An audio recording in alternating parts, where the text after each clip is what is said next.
u dnešního nového videa. Dneska budeme tipovat výsledky v první české lize.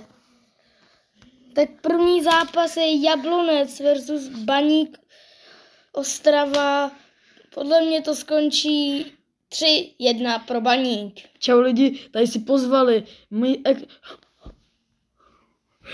jste mě experta, takže tenhle zápas skončí 1-1 remíza. Další zápas je tady Slovácko Mladá Boleslav. Podle mě to skončí 1-2 pro Mladou Boleslav. Podle mě to bude další 0, takže remíza je 2-2. Další zápas je Sparta versus Teplice. Podle mě to skončí úplně jednoznačně 2-2. Sparta nemá takovou formu. Spartička teď dělá propad, takže Teplice typují 2-1 pro Teplice, nebo to bude remíza.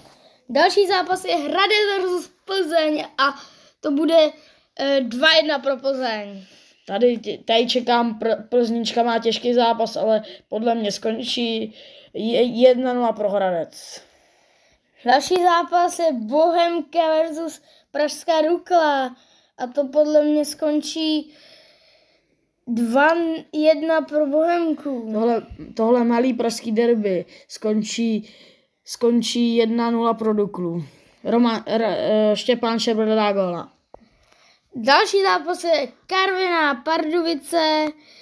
Podle mě to skončí 2-1 pro Karvinou.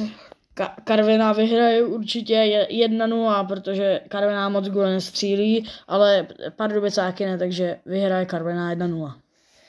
Další zápas je České Budějovice Slavie Praha, podle mě jasný 6-0 pro Slavii. Tady čekám drtivou víru Slavie, protože Český Budějovice jsou na chvostu tabulky a to vypadá jako 4-0 a straka ven.